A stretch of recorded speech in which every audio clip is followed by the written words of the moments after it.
Today we are going to talk about book list for phase 1 as well as phase 2. I understand that it's very important uh, for you guys to know what to read and how to read the books that you have. So let's start.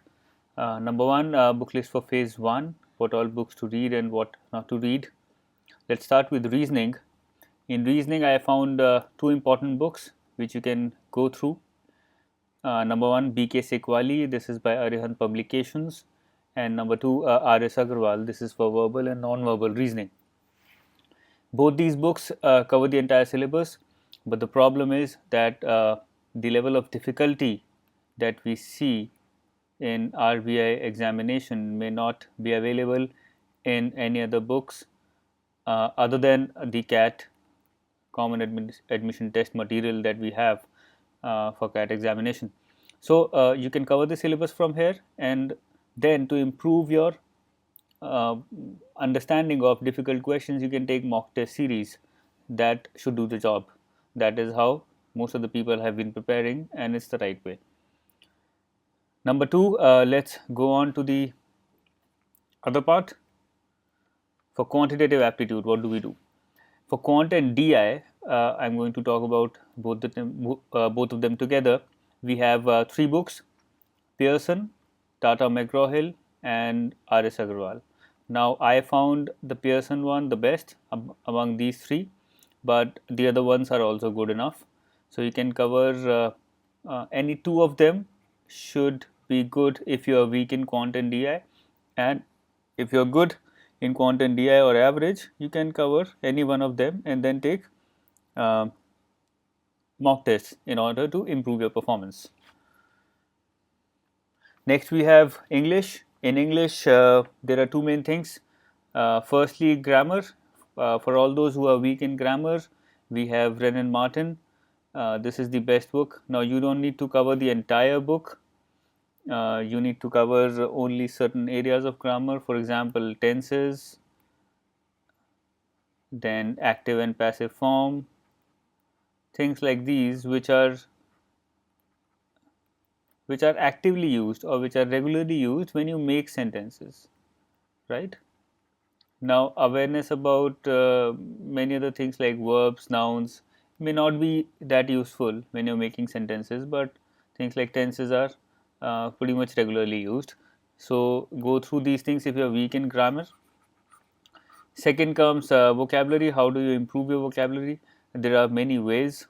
Number one, the first thing that you can do is to read Word Power Made Easy. What this book does is provide you an insight into origin of vocabulary, origin of different words. Now that becomes very important when you do not know the meaning of a certain word, but you want to find it out. So Word Power Made Easy does the job that in that area.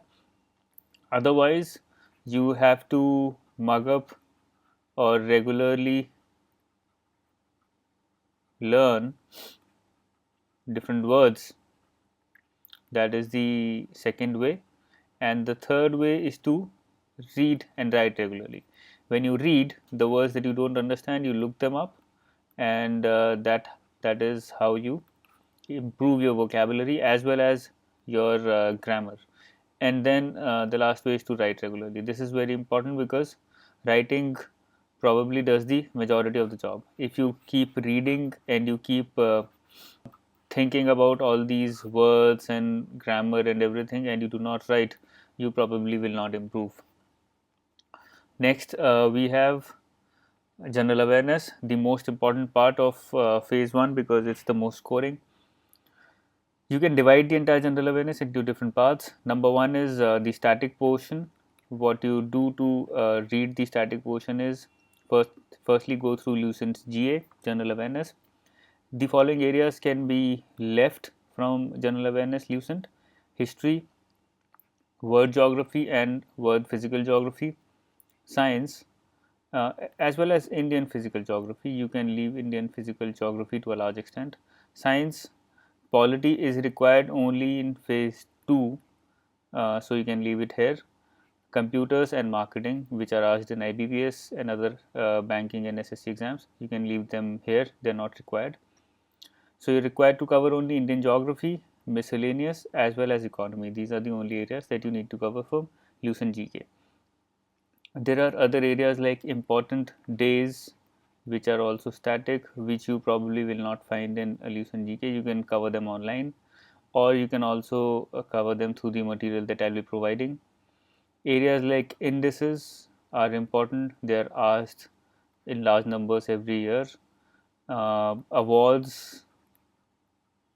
Now there are two kinds of questions in awards. Number one, who was awarded what in sports and other areas. Number two, which award is meant for which area. For example, Davis Cup is for which sport, or Wimbledon is for which sport.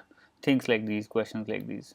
So these may be asked. So these are not covered in Lucent GK, but you can cover them through tons of material available online in a lot of disorganized form, and you can also cover them through the material that I provide. Second is scroll.in, a very good forum where you can read and improve your knowledge. This is required not just for phase 1 but also for phase 2. In fact, it is more useful for phase 2 rather than phase 1. Second is qz.com. I found it recently. It stands for quads.com. It is also a good platform where you can read articles and prepare yourself for phase 2. These are only for time periods when you are reading for leisure and at the same time improving or preparing for the exam at the same time. This is how you do it. Now the other is question that normally people ask is which newspaper to read. Now you can read the Hindu or Live Mint or Indian Express or Business Standard. Because it's very difficult to read any two of them, you can just stick to any one. Live Mint is good enough, it covers almost everything. The Hindu is also good enough. You do not need to cover all the political and international relations and those kind of news. You can cover business part, the editorial, the front page, and some other areas to improve your understanding of what's happening in the surroundings. So cover any one of them. If you get time, then you can cover any two. The last one is the second last is magazines. A lot of people keep saying that you should read Yojana and Kurukshetra. Remember, people who prepare for UPSC also shy away from reading these magazines regularly. If you want, you can just subscribe to them and read the important articles that you might find, not the entire magazine but only the important articles, because every magazine has one important area that it covers, which is often mentioned on the front page, so you can just cover those. There are various online platforms for current affairs like GK Today and Brunal, then my own blog which is being worked out, so you can cover those platforms as well in order to prepare for current affairs. Let's come to phase 2, economic and social issues. People find it very confusing as to what to read and what not to read. You have to probably read a lot because there's a wide spectrum of questions that RBI can ask from this area. Number one, we start with 11th and 12th NCERT. These are the starting points, number 1 and number 2. So Indian economy since independence, that's the 11th NCERT. The older version is good. The newer version, if it's available, it's not that good. So try to cover the older version itself, right? Then the entire book is important. You cannot leave out a lot. Similarly, with 12th NCERT of macroeconomics, the entire book is important. Remember that you need not cover microeconomics at all because questions are not asked from that area. Then you move on to Ramesh Singh or Uma Kapila. I would prefer Uma Kapila over Ramesh Singh because it provides insights into the history of Indian economy since independence, which Ramesh Singh fails to do. But Ramesh Singh, on the other hand, provides a lot of facts which Uma Kapila fails to provide. So try to cover Uma Kapila first, and then when you read Ramesh Singh, then you can skip a lot of areas because you already read those areas in Uma Kapila, and you will see that you can cover Ramesh Singh in a day after covering Uma Kapila. Next comes Lakshmikant. There was only one question this year from Lakshmikant, so it becomes very difficult to cover the entire book for just one question. It's almost a 300-page book, so for one question it does not make a lot of sense. So what you can do is you can probably cover the brief notes that I'll be providing for polity. That will cover almost the entire book in about 80 pages. Next comes Pratyogita Darpan. Becomes important. A lot of facts are provided here. That is why it becomes important. You don't need to go through the entire books, but you can websites. You can go to through newspapers. Pratyogita Darpan also covers a lot of government schemes, the present and past ones, and over time you will be prepared well. Let's move to the next area. Next we have finance. In finance, again, a lot of books, but it's easier than covering ESI because there are certain standard texts that are available, and you will be able to cover a lot of questions in the final exam if you cover these books. First, I will be covering the Indian financial system. You can cover any one of these two books, Bharti V. Pathak and M.Y. Khan. I would prefer Pathak because it's simpler, it's more organized, and it looks bigger though, but it's simpler and more organized, and it covers almost entire Indian financial system. Okay, this is where you can cover the Indian financial system. Next comes P. Chandra, Prasanna Chandra. It covers Indian financial system in very brief, but it covers the financial management in detail. Okay, now you compare P. Chandra with R.P. Rustagi. That is what you do. You cannot compare P. Chandra and Bharti V. Pathak because Bharti V. Pathak covers only Indian financial system. P. Chandra covers financial management in detail, and so does R.P. Rustagi. This also covers financial management in detail. I would prefer, or I would recommend this book because it is thinner, it is more brief, but it does the job. P. Chandra, on the other hand, is much more thick, and it goes into a lot of details which probably will not be required. These are the chapters that you can leave in P. Chandra, chapter 16, 19 and 24, not the entire chapters. In chapter 16, you can cover only 16.1. The name of the chapter is Market Efficiency in Financing Decisions. So chapter 16.1 is about financing decision versus investment decision. This needs to be covered, but the other areas like behavioral finance and other areas covered in chapter 16 are not required. Next comes chapter 19. Chapter 19 is on capital structure and firm value. The theories, remember that the theories which are mentioned in this chapter are very important, but they are very difficult to grasp. They take a lot of time to grasp and to understand.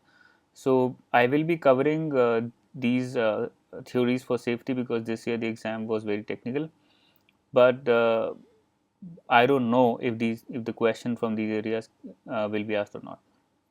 Next comes chapter 24. This can be left completely. This is on leasing and hire purchase, so everything can be skipped in this chapter, not required at all. Next comes analysis of financial statement. This is the last area which you need to cover in finance. This is only for ratios. Remember that you need not cover the entire book. Cover only ratios part from this book by T.S. Grewal. Let's move to the next area. Finally, we have management.